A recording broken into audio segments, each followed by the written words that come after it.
Hi everyone, welcome back to another episode of Casual Compliance and Coffee, where we bring to you the latest information on regulatory changes, but also provide insight that can be tremendously helpful for your business if you operate with controlled substances or even in the pharmaceutical space. We're going to talk about a number of topics on this YouTube channel that will be informative, that might help you avoid some costly and avoidable penalties as you move forward with your pharmaceutical business. So last episode we talked about inventories needing the statement opening of business or closing of business to refer to when the inventory was actually taken. So we're going to stay on inventories for a little while.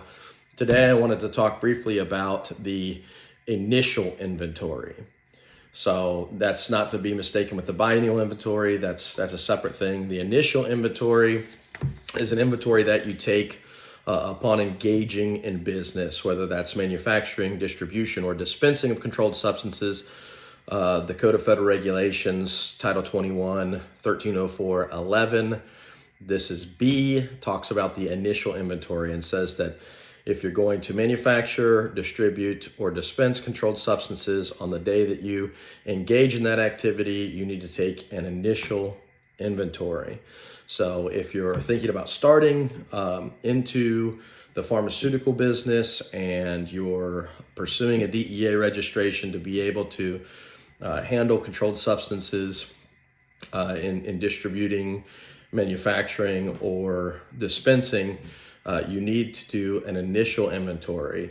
And the way that I have always interpreted engage, up until the time you have a DEA registration, you do not have the authority to engage in manufacturing, distribution, or dispensing of controlled substances. So on the date that you receive your DEA registration, you should create an initial inventory that matches the date that you received your registration.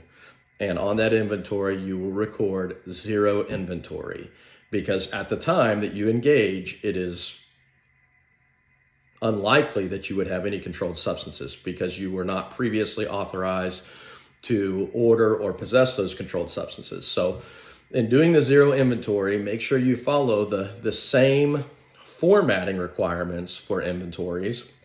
Make sure that you write that the inventory, when it was conducted, whether it was the opening or the closing of business, and just write on there zero inventory.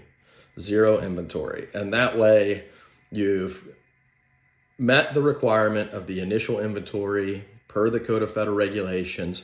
And should the DEA come back before you conduct your biennial inventory at some period within that first 2 years that you're in operation, you have satisfied and you have maintained a initial inventory per 21 CFR 1304 11B. Thank you for tuning in. Please subscribe to our YouTube channel. We appreciate your support, and I'm sure those in your network appreciate you sharing this information with them as well. Stay tuned.